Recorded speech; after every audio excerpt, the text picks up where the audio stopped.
Yun. Alright, what's up mga ka-Investa and welcome back to another episode dito sa Deep Pockets. So for the next couple of episodes, magiging medyo special ngayon, no? We just finished our first ever Millionaires Cup para sa hashtag Team Prime members natin dyan. And today, I'm with not only the top 3 dun sa Millionaires Cup, but also a good friend of ours dito sa Investa. He's an Investa Daily contributor and also diba, has a course, diba, free course na we partnered with him, diba, super beneficial for the trading community, right? So partner natin sa Investa Learn, si Geyzson Kristoffer. So bro, good evening, kamusta? Hello. Magandang gabi sa lahat at sa mga nanonood. Sana mag-subscribe kayo sa Investa. And thank you sa pag-invite, bro. Yun. Okay, so una muna, congrats, no? Top 3 kayo sa first ever Millionaires Cup. Pero before we begin with the interview, bro, pakilala ko muna sa trading community natin dyan. Sige. So, magandang araw sa lahat, no? I am Geyzson Kristoffer. A full-time calculus and physics teacher, no? Believe it or not. I am the founder of AD or Auspicious Dominion dito. Shout out pala sa lahat ng mga teammates ko dyan from AD na sumusuporta sa akin. To my family, salamat din sa pag-support sa akin. And to someone who supported me all throughout the competition and sa kahit anumang ginagawa ko sa buhay, thank you. Alam mo na kung sino ka. So yun. Okay. So game. So before I start with any questions about yung competition, can you share with us when and how you discovered the stock market? Okay. So actually, no. Way back pa nung maliit pa ako. Hindi naman sobrang maliit. So actually video games yung mga nag-help sa akin mag-realize na gusto ko talaga mag-invest. So nilalaro ko dati mga Red Alert. Hindi ko alam kung nalaro niyo yan. I'm sure nalaro niyo yan. Plants vs Zombies. Ayos. And tsaka mga disco something. So those games are anchored to the fact that you have a limited resource you start with limited resources and you need to grow your forces, army, etc. So yung question dyan is paano ba mag-grow efficiently yung pera natin? Kasi nga, di ba, sa mga games na yun, if nagkamali ka, if na-bankrupt ka, ayun, talo ka, di ba? So dati pa lang I'm into investing na talaga or what based sa video games lang. But ayun, fast forward mga 2012, 2013, that's when I found out about peso cents, no? Mga things about investment, finance, etc. So ayun, mga nakakita ko palagi sa internet, etc. about kay peso cents. Puro mga JFC, yung mga nababasa ko kay sino ba yun? Kay Aya Laraya, ayun. Puro JFC yung nababasa ko. Ayun, so study lang ng fundamentals about kay Warren Buffett. Inubos ko yung isang YouTube video, isang playlist niya, puro about kay Warren Buffett, mga funda, etc. Pero yun, I won't bore you with the details, but ayun nga, 2017, that's when I started trading talaga. Di pa ako masyadong marunong, virtual lang muna. Ayun nga, binili natin si JFC, etc. Ayun, started as a trend follower but somehow hindi pala effective pagiging trend follower pag sideways tsaka bearish yung market. So when it came na 2019 yata 2020 yung pangat ng market, ayun, hindi effective yung trend following approach ko. So yun, thankfully si Investa merong mga trading competitions. That's where I developed my momentum strategies and bounce strategies. So yun. Yan, okay. So prior to actually starting to invest, ano yung ginagawa mo before that? Actually, ayun, simpleng tao lang naman tayo, no? And I'm actually an applied mathematics graduate of West Visayas State University. Now, believe it or not, yung itsurang to, applied mathematics pala, no? So ayun, I finished my degree as a magna cum laude, but it doesn't mean a thing kasi hindi naman padamihan ng honors tong trading 'di ba? Minsan nga, the smarter you are, the harder it is for you to trade kasi nga you were brought up to the idea that you must be right all of the time, 'di ba? Pag honor student ka. Ayun, thankfully varsity din ako ng chess. So sanay akong matalo kumbaga, no? So meron kaming competition sa chess, ayun nga, most of the time, palagi kang nabubugbog pag magaling yung kalaban mo. Ayun. So, yun nga. Okay. So, you mentioned kanina nung start nag-shoutout ka sa trading community mo. So, siguro I can start with how important was it for your trading na you're in the right trading community? Ayun. So, actually, it is very, very, very, very important that you are with people with the same minds, no? So, if you are with people na alam lang mag-hype, no, mag-isip-isip ka na. Thankfully, sa AD kami, Auspicious Dominion, I founded this group late 2019, mga after ng Investa Summit, nung nag-meet tayo. Where the purpose, of course, lang naman is to share what I know, no, what my philosophy is in trading. And ayun nga, naka-attract tayo ng mga strong traders to join our group. No, ayun, friends lang. And may sharing kami. That's when, of course, I grew too much. Hindi naman too much. I grew as a trader. Nag to the moon as a trader. You know, mahirap talaga pag nag-iisa ka lang sa market Naghihirap talaga pag nag-iisa ka lang sa market. Wala kang ma-sharean ng problems mo about trading. Wala kang ma-sharean sa mga natutunan mo, di ba? Hindi ka naman pwedeng magkwento dyan sa workers mo, co-workers mo, hindi naman nagte-trade mga yan, no? Sa family members mo, most sa kanila hindi naman nagte-trade. Kaya I think my teammates in AD, we have the same values and goals, kaya we resonate a lot. Gusto namin maging magaling na traders lang by doing it the right way. Wala yung mga hype na puro laway lang tapos hindi naman marunong. Kaya yun, advice ko sa mga bagong traders lang, find a great trading community. Pwede kang mag-start dyan sa Investa Trading Community sa Facebook, tsaka sa Investa Payaman Community, di ba? So, check nyo na lang yan. And surround yourself with people who reflect what you want to be. Ayun. Solid. So, ito naman. Why or what was your motivation behind joining the Millionaires Cup? Motivation, okay. So, actually, since nag-start ako mga 2017 or 2017, I joined in every single competition of Investa, no? Except lang siguro sa 2017 Trading Cup, hindi ako naka-join doon. So, mga 2018, no? Kaya it's not a matter of why I joined. No, it's a matter of how will I beat my previous performance sa mga competitions. Kaya nung lumabas si Millionaires Cup, wala na akong hindi na ako nagdalawang isip na sumali. Ayun, join agad. Yeah. So, no question. So, what have you learned about yourself as a trader? Diba ngayon na not even siguro during the Millionaires Cup, but with all these years na sumasali ka sa competition.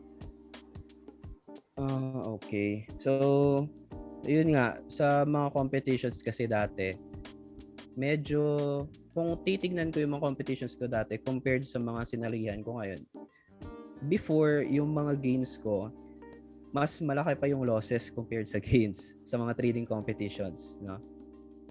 So, hindi naman tayo na nabuhay na nasilang sa mundo na alam nating mag-trade, diba? So, when I started, yung nalaman ko lang is that if you don't know, if your strategy doesn't align with the market, may hirap talaga mag-trade, no? So, iakma mo yung strategy mo kung ano yung market condition ngayon. So, ako, dati, nasabi ko nga, di ba, trend follower ako. I use trend following sa maling market. So, ayun, instead of gaining, I lost more. So, fast forward, I learned na, ayun pala, pag bearish yung market, pag sideways yung market, you can't do trend following. Mahirap mag-trend follow. Diba? So, what I did was, naghanap ako ng strategy or bumuha ako ng strategy to trade bounce setups, reversal setups, and ayun, hanggang sa nag-Millionaires Cup na, ayun, momentum scalp yung strategy ko, tsaka bounce.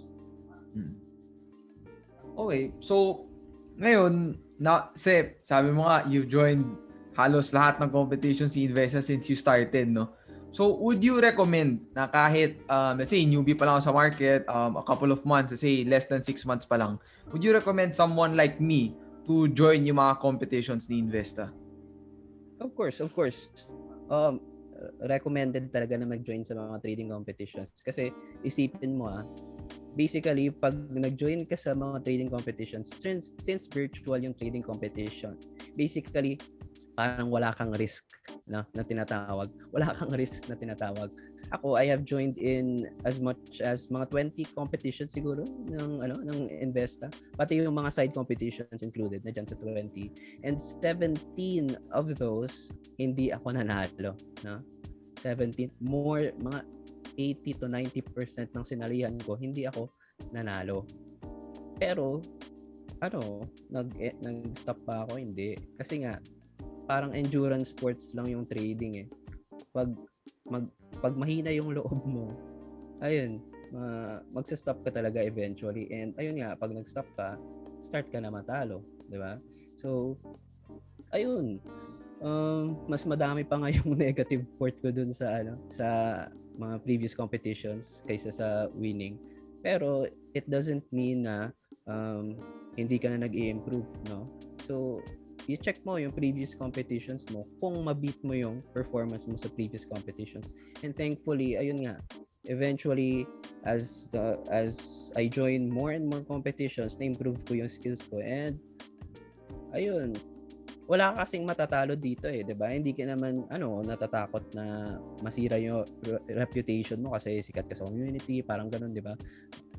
So pag natatakot ka na masira yung reputation mo kasi sikat ka sa community, ayun, hanggang diyan ka na lang kung natatakot ka mag-join sa mga competitions na to, no? But for those who are into improving themselves, no? Ayun, this is for you. Wag puro rason. Join the trading competition. Join as many trading competitions as you can. Ayun. Alright. So speaking of that, bro, can you share with us yung pinaka-memorable trades mo nung Millionaires Cup? Siguro yung biggest gain mo, paano mo nakuha yon, and isang loss na memorable na malaki yung lesson. Sige, here are my trades sa competition. 3 lang to para hindi tayo mag-consume ng too much time. So, ayun, the first trade that I will be sharing with you is my Dito trade. So, kung titignan nyo si Dito, no, after it came from a very, very strong uptrend, no, ayun, may announcement dito, hindi ko alam kung ano announcement dito, gap up, sell down, and then the sell down continues. So, kung titignan mo dito, 'di ba? Syempre pag ganito yung setup, yung hahanapin mo dito bounce, hindi ka mag-momentum dito, 'di ba? So, bounce hahanapin mo dito. So, question is, saan ka maghahanap ng bounce? If you take a look at this one, may nabasag na support dito. This can be a potential bounce level sana, pero hindi nag-hold. So, the question is, saan ka pa pwedeng mag-abang ng bounce? Here it is. We go to the weekly. And as you can see dito, meron tayong level 2018 high dito na level, no? Okay? After that high, ayun nga, nag-decline si dito. So that is around mga 8.60 levels. So potentially, dyan tayo pwedeng mag-abang. Kung hindi, dito tayo mag-aabang. No? So, let's go back to the daily. Ito, merong level na nabasag, merong level na na-hit dito. So, the next day, boom, pumutok siya dito. After it gap down, bumalik lang dito sa taas. So, those who sold here are also the ones buying this bounce. So, what's the game plan? Ito, let's zoom in the 3-minute time frame.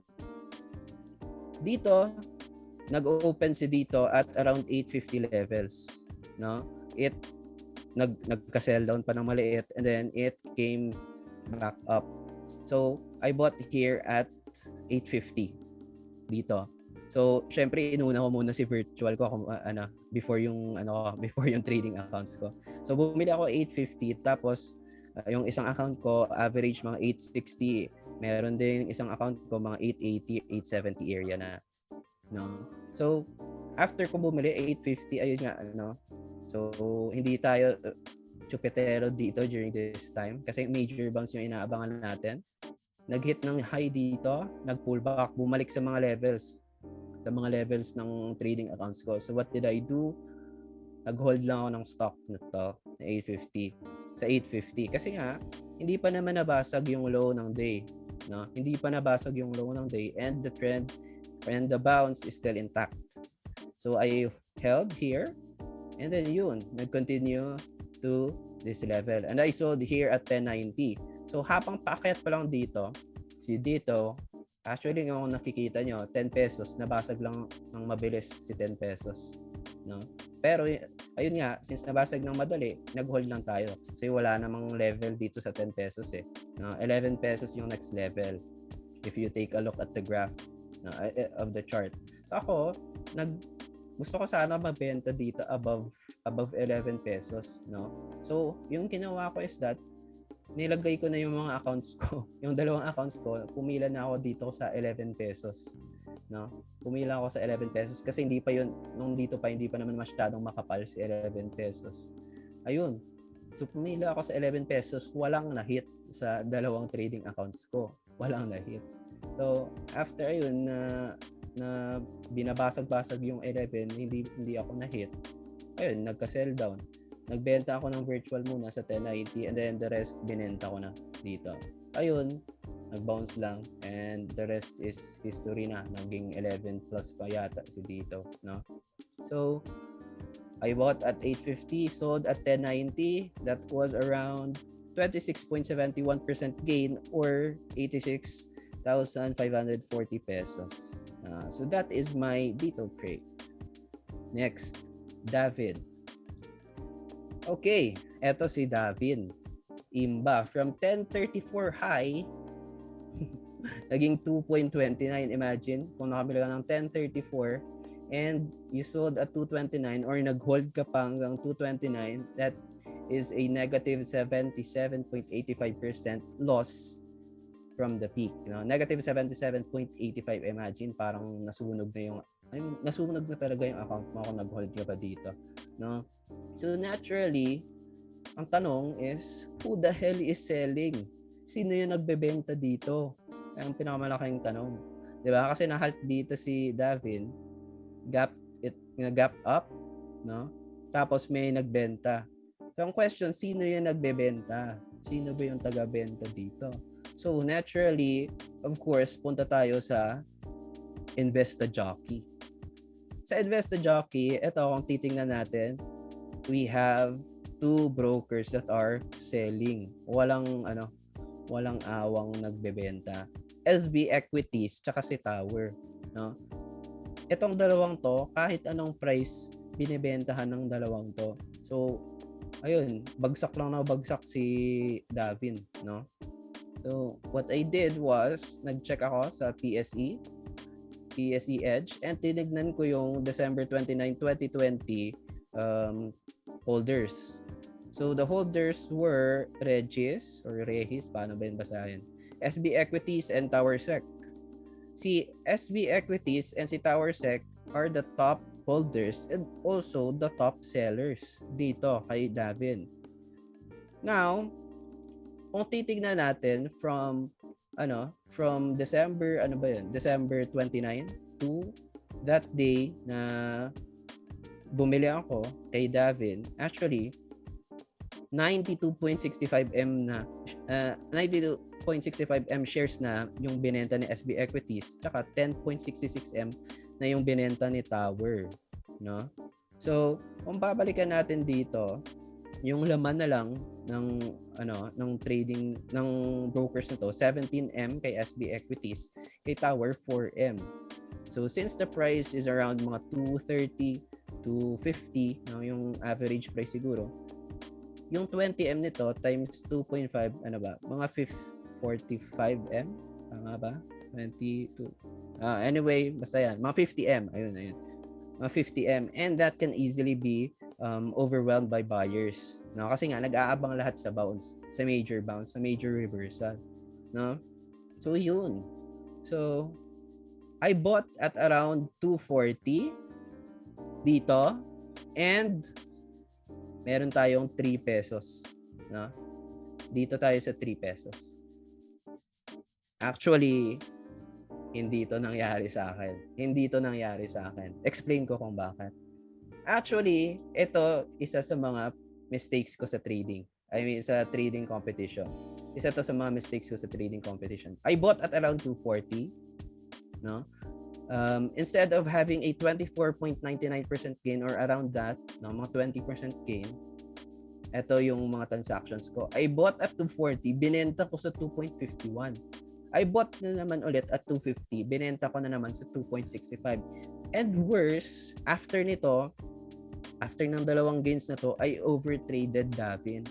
Instead of having the 24% gain, naging loss pa dito. So the learning here, my key learning here is that pag bumili ka, no, sa mga ganitong wala na masyadong volume sa bentahan, hold mo lang as long as the lows are not broken, as long as the supports are not broken.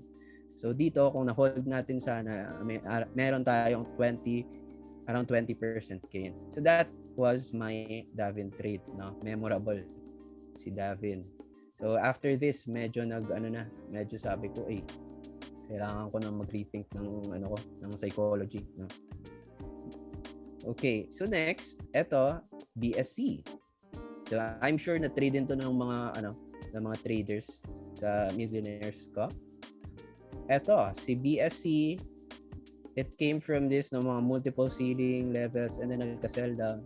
And dito, at around this level, kung kita nyo naman, meron tayong ceiling level, nag-bounce dito. So potentially, pwede natin gawin tong buying opportunity. No? So, zooming in, meron tayong magandang kandila dito, no? So, 0.69 yung level. Anything below that is a buy. So, I bought here at 0.68 and sa tingin mo, Toma, saan ako nagbenta? Ano sa tingin mo? Saan ako nagbenta? Nagbenta. Sige. Sa tingin mo, saan ako nagbenta? Sa akin mo tinatanong, di ba? Oo. Ikaw? Well, kung ako yan, probably kung quick lang siguro sa may 0.80 ako nagbenta. If that was me, nakuha ko doon, 0.80. Mga 0.80 ka nagbenta. Ako, sa tingin mo, saan ako nagbenta?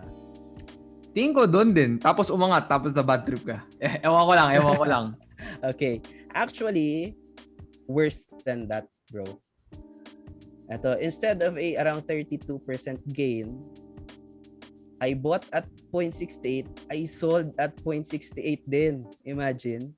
I sold actually BSC, malapit na tong mag-end of day. That means, hindi pa dapat mababasag talaga yung low nitong kandilang to. Weird. No? So, pagiging playing safe natin, tsaka chupetero natin, napabenta tayo sa mga bagay na hindi pa dapat tayo magbenta. So ako, I bought at 0.68, pinenta ko din sa 0.68, no? And I traded this along the way, no? More on break-even trades dito along the way nung paakyat. And ayun, nga, buti na lang nabawi ko dito around this level. Dito yata, I bought 0.85, I sold 0.91 at the high. No? Dito, ayun, absent ako sa trading during this day. Ayun. So, these are 3 of my trades. Both Davin and BSC are my worst trades siguro. Kasi nga, ayun, may conflict kasi within me na pagiging chupetero or pag-hold sa key levels. Pag sa real port kasi, pag sa real port to, mag-hold ka talaga dito. Ang problem is, hindi ako nagtitrade ng real port around malapit na matapos. So, kung bumili lang sana ako dito sa 0.68 sa real port hindi ko ibebenta hanggang sa hindi nababasag tong lows. But since competition to, kailangan mo ng kailangan kang habulin. Unlike real port na wala kang kailangang habulin, no, for the long run ka.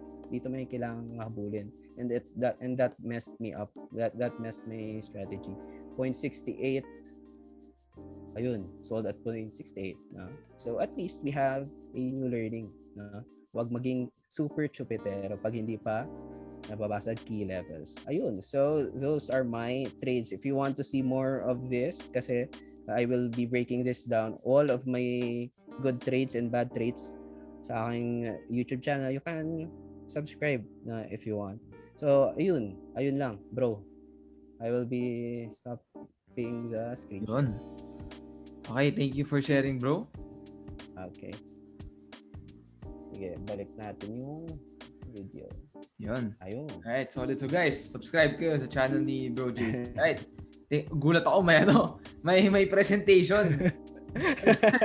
Akala ko share screen mo lang yung chart. Solid. Trade. Ready na eh. Salamat. Trade dissection. Oo. Okay, so moving on from that, di ba? Well, since medyo dun sa BSC trade, pinag-usapan mo na medyo, yun, memorable trade din siya dahil yun sa nangyari. Can we talk about now, what was the biggest mistake you made in your entire trading journey? Tapos paano mo siya na-address? Okay. Biggest mistake sa trading journey siguro is listening to the wrong people talaga. Listening to the wrong people. Kasi if you listen to the wrong things that those people say, no, those wrong things will become your habit. No, those habits become you. No, kung ano yung mga maling pinapakinggan mo, kung mali yung pinapakinggan mo, magiging mali din yung mga execution mo, no, as a trader. So, isa yun sa mga biggest mistakes ko, no? Nakakuha ako ng maling habits, and ilang mga habits nandito pa rin sa akin, no? And as time goes by, yun, tinatry nating kunin kasi mahirap yan pag naging habit na yan. Mahirap na kunin, no?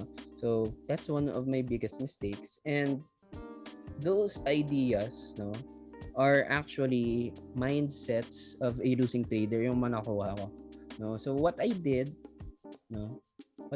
was, ayun, instead of listening to those people na hindi ibig sabihin na sikat, marunong na mag-trade, no? Makikita natin yan sa Facebook, etc. May mga subscription sa Facebook. Hindi porket sikat nga marunong mag-trade. Pero of course, meron tayong mga idol sa trading community, mga Investa, ZFT, etc. Na mga idol natin yan, Open Journal, etc. So, what I did was, I did what I do best. No? Kumbaga, it's learning on my own. No? Diyan ako magaling. Learning on my own. Basa ng books, nood ng mga videos sa YouTube, ng mga from credible people, credible traders, and yun. That's how I did it, no, for myself. So, ayun, wag lang makinig sa mga maling tao, kumbaga. Okay. So now, how do you handle tuwing nagkaka-setbacks ka sa trading mo? Whether it's losing streak or significant na drawdown? Okay. So actually, siguro, ako isa sa mga traders na sobrang daming setbacks sa trading, no? Hindi tayo perfectong trader. Hindi tayo perfectong trader. There are setbacks along the way, and of course, hindi yun magiging rason para sumuko, no? Those are the reasons actually to improve yourself even more, no? So, what I do is I take a break from trading, but not from trading. I take a break from trading, but not from trading. So, ang ginagawa ko is, I don't trade, pero it doesn't mean na hindi na ako mag-learn. No? So, I read books pa rin, I listen to podcasts, nanonood ako ng mga YouTube videos, etc. Ayun. So, most of the time, actually, ayun, nagchat-chat lang ako sa teammates ko, sa AD. And kung may mga problems ako about may trading, ayun, na-share lang ako dyan sa kanila. They will give me advice. And kung may problem sila, I will give them advice too. Kumbaga, mutualism, no? Both of us benefit from each other. The teammates help me, I help my teammates. Ayun. So, that is how I handle setbacks. By being in the right community, kumbaga. Okay. Solid. So, eto naman. So ako, alam ko na na na-share mo sa akin na teacher ka, 'di ba? But I'm sure sa community, diba, nagulat din, diba? So how do you handle, diba, yung time management pagdating sa trading, no? Paano pag kunyari, di ko alam yung schedule mo, pero baka may scenarios na during market hours may klase ka or something. How do you manage your time between having your full-time job at the same time trading the stock market? Okay. So, luckily, modular printed yung approach namin sa school. Basically, we print modules and then we send it to the students, and during trading hours and during work hours, i-check lang namin yung mga students kung ano yung mga may questions sila or what. Ayun. Pero most of the time, since medyo marunong naman sila kasi mga higher sections yung mga tinuturuan ko, ayun, wala naman sila masyadong questions. Most of the time kasi gabi na sila gagawa ng mga modules nila. So yun, so luckily for me, ay nakaka-trade ako during market hours. But eto, before pandemic, nagte-trade din kasi ako. The question is, paano ako mag-trade kahit na may classes ako, no? So eto yung strategy ko diyan. No. Kasi hindi ka pwedeng mag-CR break diyan eh. Kasi may lesson ka. So yung ginagawa ko is that pag 9:30 kasi ano yan, tawag dito, open na ng market, no? Pag 9:30 open na ng market, ginagawa ko is nagpapa-early dismissal ako. Mga 9:20 dinidismiss ko na, no? Para mag-set up ako. Next, may recess kasi 9:30 to parang 9:45, etc. So, pagka next na ng mga students, ginagawa ko is before ako mag-start, ayun, enter ako ng trade score, nagbebenta ako. And then, pag gusto ko na naman mag-check ng market, ang ginagawa ko is parang yung second half ng lesson, magbibigay ako ng activities, etc. para makapagalitan ako ng DepEd nito Okay. So, binibigyan ko sila ng test, ng exercises na isa-solve nila. Tapos ako dyan, nagtitrade ako. DepEd, wag mo akong DepEd Okay. So, ayun. And then, dati kasi 12 p.m. End na ng market.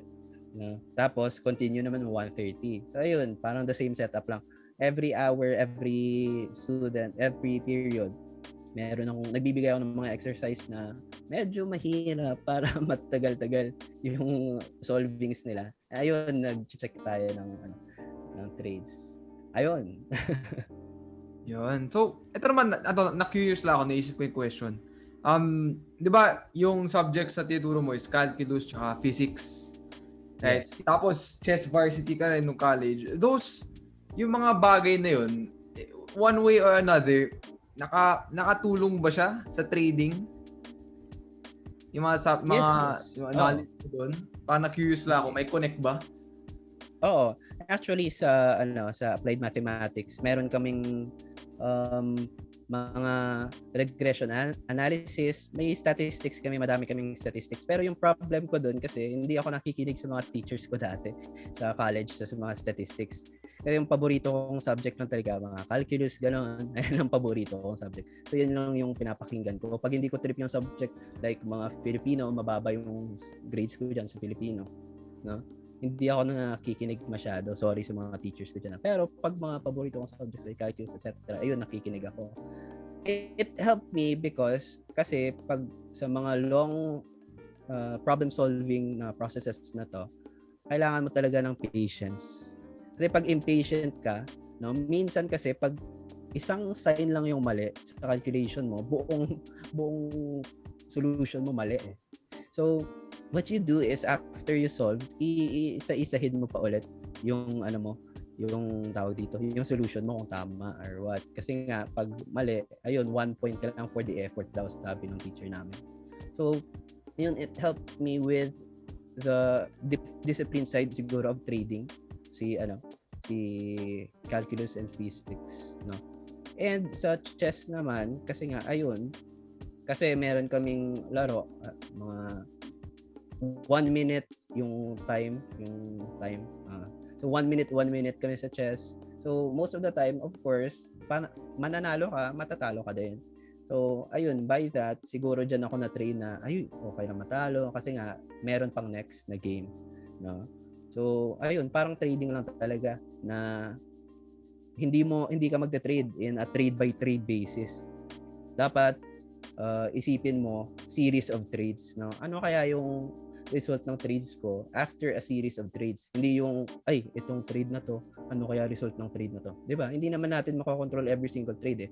Pero if what we have if we put into our minds, if we make it our habit to look at trading in a series of trades, no? Ayun, we get the idea that okay lang matalo, okay lang matalo okay lang magka-losing streaks, no?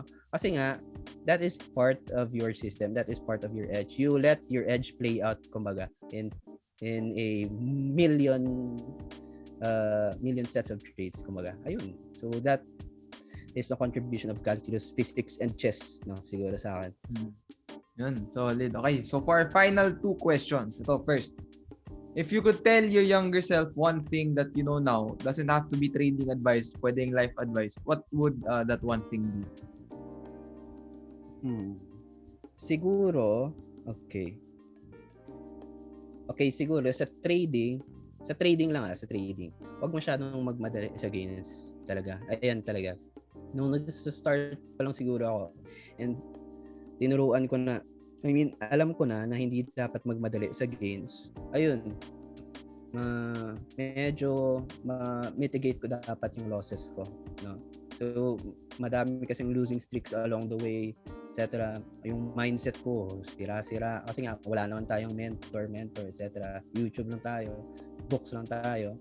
So, ayun, siguro sasabihan ko yung self ko na ayun, wag ka lang magmadaling mag-trade, mag-gain, no? Wag kang magmadaling mag-DYM, triple money, quadruple your money.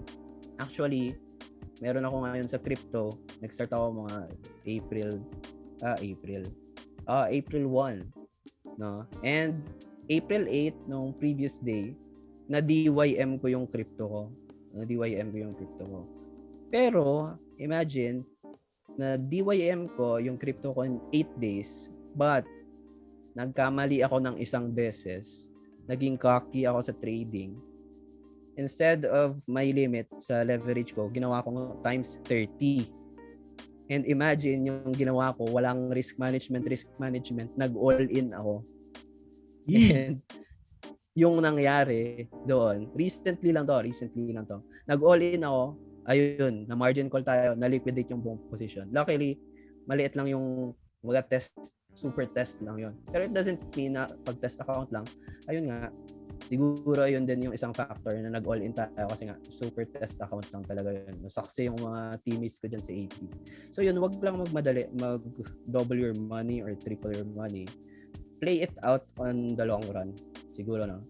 Play it out in the long run. Tignan mo yung trading as if you trade for the short term, but you are trading, you are on the journey for the long term, kumbaga. No? You trade mga 1 day, 2 days hold, pero doesn't mean na short-term trader ka na. You need to look at it as if long-term trader ka talaga. What is the result of your trading account 10 to 20 years from now? Kumbaga, ayun. So, madami sigurong need sabihin. Pero yun, number 1, wag lang magmadali sa gains, no? Younger self, ayun. Yan. Nice. All right. And for our final question, and I think alam ko na yung sagot. Geyzson, will we be seeing you again sa Millionaires Cup round 2 or maybe even sa Investagrams Trading Cup 2021? Okay. Yes, of course. Hindi tayo magsa-stop mag-join sa mga trading competition now. Actually, I've only scratched the surface sa trading eh. Madami pang need matutunan along the way. Hindi tayo genius trader na alam na natin pag bumili tayo dito tayo magbebenta, etc. Madami pa tayong need to learn. So you learn by pressuring yourself, 'di ba? Super dami pang need matutunan. No, and what's the best way to learn is that you pressure yourself. You pressure yourself talaga. No, hindi ibang tao magbibigay ng pressure sa iyo, but you pressure yourself. No. So, you find the right pressure, kumbaga. You find the right pressure dapat, kaya I won't be stopping I'll be trading and I will be joining trading competitions kasi iyan yung way ko para ma-pressure yung self ko into improving even more, no? So, my last 3 competitions, yun nga, meron 2 small competitions ako na nag-join na nag-champion ako doon sa dalawa and dito nag-third tayo. But it doesn't mean na sobrang galing ko na or what, 'di ba? I'm super far from it. That's why ayun nga, never stop joining trading competitions lang muna talaga kasi nga lower level pa tayo. And ayun, never stop learning. Yun. Okay, solid. So Geyzson, that's all of the questions sa interview natin again. So guys, comment naman kayo. Thank you for Geyzson for sharing his trades and this time with us. And again, congrats for being our 3rd placer sa Millionaires Cup. Before I let you go, meron ka bang gusto i-shout out ulit? Okay, so sa uulitin nga yung trading community ko, and actually si top 2 ngayon is also one of my closest trading friends, one of my closest friends, no, si Peter Lavalle. Also, he also always joins every single trading competitions, kaya vibes kami yung dalawa kasi nga nagjo-join din sa every single competition. Pero mas magaling yun, super galing yun compared sa akin. Na imagine, most of the competitions he joined, nag-champion yan. Ayun, super galing. Kaya idol ko yan si Peter. So, ano ba? So, salamat pala, Toma, and to Boss JC, and to the rest of the Investagrams community. Maraming salamat sa inyo lahat. Alright, so guys, Geyzson, thank you for your time. And to everyone, stay tuned. No? May interviews pa tayo with the first runner-up, si Peter, as champion natin sa Dragon Trade. So, see you guys in the next episode of Deep Pockets and maraming salamat.